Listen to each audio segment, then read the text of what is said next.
Well, check it out. We got a shiny red car sitting in my garage. Didn't think this day would ever come, right? Turned out pretty good. We went through, I bought another quart of red. So I had 3 quarts of red and I used 2 quarts. And that's pretty much what I expected. I just wanted to make sure that I had 1 more quart left over for the front end if we end up doing the front end or the trunk lid. Just wanted to have a little extra material left over. So we got a quart of base red left. I don't have any clear left. I used it all. Went through 2 quarts of clear, 2 quarts of red, and it sprayed pretty nice. It's a little bit orange peely. Probably I'm trying to get the reflection of the light in there. You can see a little bit of the orange peel, but that'll buff out. There's a couple little specks of dirt you can probably see if I get the camera just right. But all that'll buff out really nice and clean, no problem. This turned out good here. If you look, this is the edge for the black on the bottom. I pulled off the fine line when the paint was still wet, so that way the clear would just kind of melt down and not leave such a abrupt, sharp edge. But yeah, looking pretty good. You know, it's all pretty clean. Uh-oh, my heater turned off.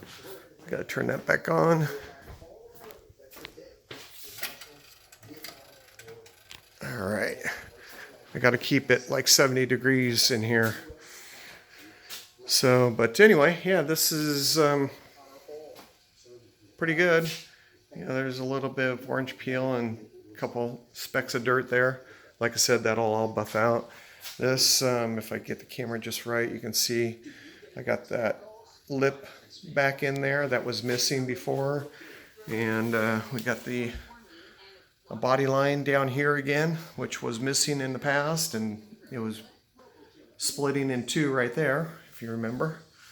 But yeah, it's all good. The door, nice and it's much straighter. It's not perfect, but it's definitely much straighter. And if I stand back and point it out, basically I sprayed all the way up to there, and I sprayed just this edge where I did the body work and cleaned up the edge and the door jamb, right? So this red here is all the original red. There might be a little bit of fading on the edge there, but for the most part, and there's still a little bit of a dimple right there, unfortunately, but the goal was to clean up the doors the best we could, straighten them up so they weren't so wavy, and but then apply the new red to the back half of the door and try to leave the front half of the door with the original red, and then clear coat the whole thing. And that's what we accomplished. So the color should match very well. This is the other door. Kind of hard to see. I got it up against the wall here.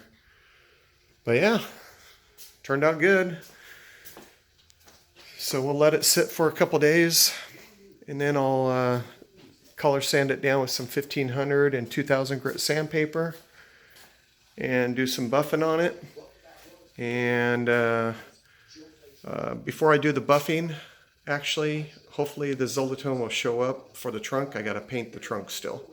So hopefully that Zolatone will show up on Monday or Tuesday, and I can have it start to spray that by Wednesday. If I can get the trunk painted by Wednesday, then I'll put the trunk lid back on and put a few parts back on it, and then start to buff it by next weekend. So, but that's about it. Looking good. So stay tuned.